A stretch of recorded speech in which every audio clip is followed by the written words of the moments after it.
Thằng cháu tớ lấy đinh vẽ lung tung lên xe hơi. Chủ xe đòi bồi thường. Nhưng mẹ tớ bảo, trẻ con không biết gì. Tại anh ta đỗ xe bừa bãi đấy chứ. Tớ khuyên phải dạy dỗ nghiêm túc. Kết quả bị đuổi ra khỏi nhà. Cho đến ngày Tết Nguyên đán, thằng cháu lật đổ đồi lẩu, cuối cùng gây ra họa lớn. Hôm đó vừa tan làm, nghe qua điện thoại rằng cháu tớ làm xước xe người ta. Nhưng lúc tớ về đến nhà, thì thấy mẹ tớ đang hùng hổ với một cô gái trẻ. Giọng điệu căng lắm, cô gái bị mẹ tớ mắng đến khóc luôn. Còn thủ phạm là thằng cháu Trần Minh thấy tớ, lại trừng mắt lườm tớ một cái. Tớ ngạc nhiên hỏi, chuyện gì vậy? Rồi rút điện thoại hỏi mã cô tơ của chủ xe. Cô gái xinh đẹp, xin lỗi nha, chuyện này là lỗi của cháu tớ. Làm mất thời gian của cô rồi. 1 triệu đúng không? Để tớ chuyển cho. Thấy cuối cùng cũng có người hiểu chuyện. Cô gái vội vàng mở mã cô tơ ra. Tôi không đòi nhiều đâu. Vết xước kéo dài qua 2 mặt xe. Tớ hỏi tiệm sửa rồi. Sơn lại mất hơn 1 triệu thật. Tớ gật đầu. Nhập 1,5 triệu vào phần thanh toán. Phần dư xem như bù thời gian cô mất nha. Tớ vừa định nhập mật khẩu, thì mẹ tớ bất ngờ nắm tay tớ lại. Con nhỏ này to gan nhỉ? Rồi mẹ quay sang dọa cô gái. Muốn tiền hả? Không có đâu. Có giỏi thì đi kiện tao đi. Bà già này ở ngay khu này. Có thời gian chơi với mày luôn. Cô gái rõ ràng sợ hãi, lau mình dây vào rắc rối không dứt. Tớ giật tay ra khỏi mẹ, nhanh chóng nhập mật khẩu trên điện thoại. Tinh, tiền chuyển đến nơi. Cô gái cảm ơn rối rít, rồi chạy khỏi hiện trường ngay. Bốp, tớ bị đánh mạnh vào mu bàn tay. Mày có tiền đốt hay sao vậy? Sao không thấy mày rộng rãi với tao thế? Lúc giằng co vừa nãy, mu bàn tay tớ bị cào một vệt, giờ bị đánh thêm cái nữa. Cả bàn tay sưng vù, đau điếng luôn. Mẹ nói lý chút được không? Thằng Tường làm xước xe người ta. Đền tiền là đúng mà. Mọi người xung quanh cũng lên tiếng khuyên. Con gái cô nói đúng đó. Trẻ con làm sai, phải xin lỗi và đền bù chứ. Mẹ tớ gân cổ phản bác. Trẻ con thì biết gì. Ai bảo đỗ xe lung tung, bị xước là đáng. Có người không đồng tình. Không thể nói vậy được. Người ta đổ đúng chỗ, sao gọi là lung tung? Rõ ràng thằng nhỏ nhà cô nghịch phá.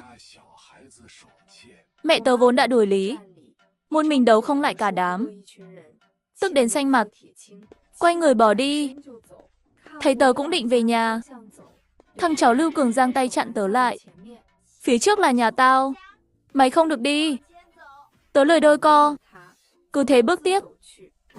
Nó giẫm một phát lên đôi giày trắng của tớ. Tao bảo mày đi hả? Mày dám không nghe tao? Tao giẫm, đôi giày mới toanh của tớ lập tức đầy dấu bẩn xấu xí. Lưu Cường, mày quá đáng lắm. Tớ tức tối túm cổ áo nó. Mày lau sạch giày cho tao ngay. Lưu Cường cào mạnh tay tớ một cái, rồi đẩy tay tớ ra. Nó còn làm mặt quỷ chiêu tớ, chẳng chút hối lỗi nào.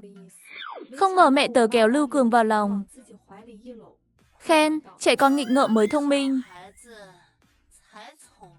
Đầu tớ đau như búa bổ. Mẹ ơi, mẹ phân biệt nghịch ngợm với xấu tính giùm con. Cái gì là nghịch, cái gì là phá hoại hả? Mẹ tớ nổi đoá lên. Phá hoại gì mà phá hoại? Nó còn nhỏ, làm sao có ý xấu được. Nó 9 tuổi rồi đó. Giờ không dạy dỗ, mai mốt nó gây họa lớn thì sao? Tao không nghe mấy lời xiên xẹo của mày. Đời không có bà cô nào như mày. Lưu Cường thấy tớ bị mắng thì hếch mũi, hừ một tiếng khoái chí. Tớ cũng nổi nóng, đạp chân bước về nhà. Tiền mua nhà tớ cũng góp phần. Sao không được vào? Có tiền mà vô dụng. Lưu Cường đột nhiên nằm lăn ra đất, ăn vạ ầm ĩ. Không cho nó đi, không cho nó đi. Mẹ tao nói rồi, nó đến cướp nhà. Cướp nhà đó. Nghe xong, mẹ tớ hơi ngượng. Lời trẻ con, đừng để bụng nha. Chị dâu mày không có ý đó. Tưởng ầm ĩ quá.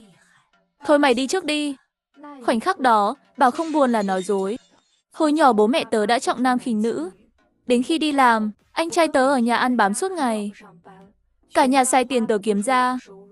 Vậy mà trong mắt họ, tớ vẫn chẳng bằng con trai họ. Tớ im lặng hồi lâu. Không phải dựa vào con trai dưỡng già sao? Vậy từ nay tớ không hầu nữa.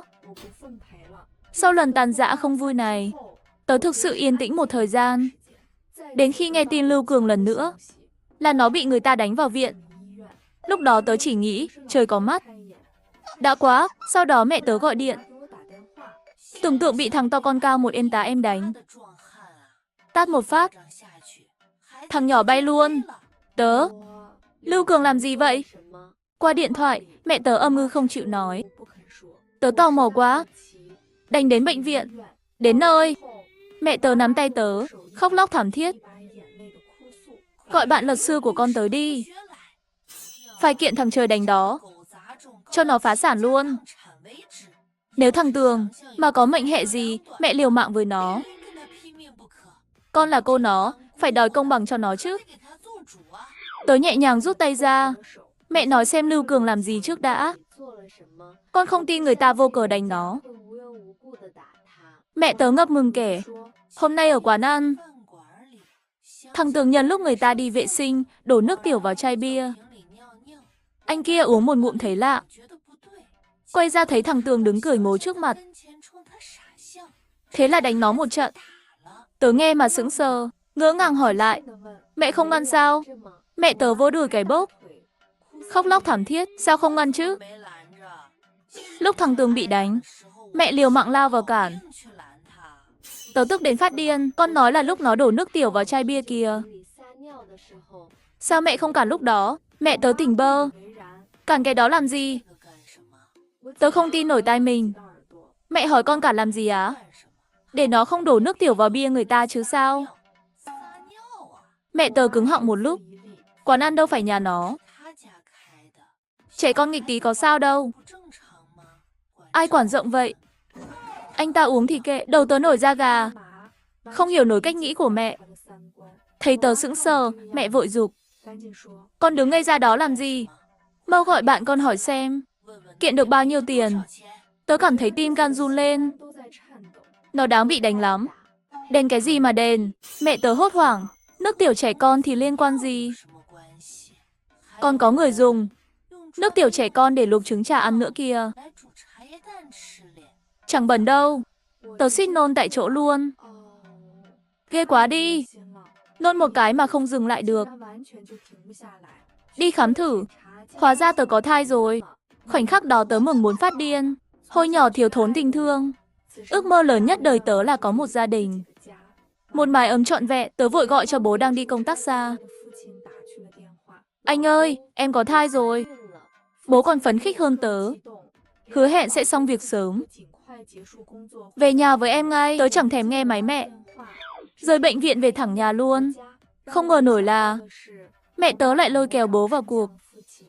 Bà há mồm đòi bố đến ông cậu của thằng nhỏ, đưa 20 triệu tiền bồi dưỡng cho Lưu Cường. Tớ tức sôi máu. Gọi điện thẳng cho mẹ. Có ai là mẹ kiểu này không? Mở mồm ra là 20 triệu. Mẹ mở miệng kiểu gì mà trơ thế? Mày đúng là con nhỏ tệ bạc. Lòng mày bị chó gặm rồi, biết không? Thằng Tường khổ sở bao nhiêu. Chẳng đòi được đồng viện phí nào. Tớ nghe mà khoái chí. Nó đáng bị đánh lắm. Chẳng phải tại mẹ nuông chiều nó sao? Sao lại dọa con? Mày mà không lo số tiền cho thằng Tường, tao sẽ tìm chồng mày đòi. Nó không đưa. Tao lên cơ quan nó làm ầm lên. Tớ tức đến nghiến răng. Nước mắt tuôn như suối. Mẹ cứ việc đi mà làm ầm. Dù sao giờ con cũng có thai rồi. Mẹ mà làm quá, con với bố ly hôn luôn. Con dắt con về nhà ngoại ngay. Căn nhà đó con góp tiền mua. Con cũng có phần. Dám không cho con ở, con kiện ra tòa. Để xem ai sống tốt hơn ai. Tay tớ nắm điện thoại run bần bật. Lo mẹ thật sự lên cơ quan bố gây rối. Nếu mẹ làm vậy, bố biết sống sao nổi đây. Mày có thai rồi. Mẹ tớ sốc nặng. Đúng vậy. Im lặng một lúc. Mẹ xuống giọng. Thế vài ngày nữa, nhân dịp nghỉ Tết Nguyên đán, về nhà một chuyến. Mẹ làm cái bùa đỏ nhỏ cho cháu. Tặng bùa đỏ cho thai nhi là tục ở quê mẹ. Mong con được bình an, khỏe mạnh.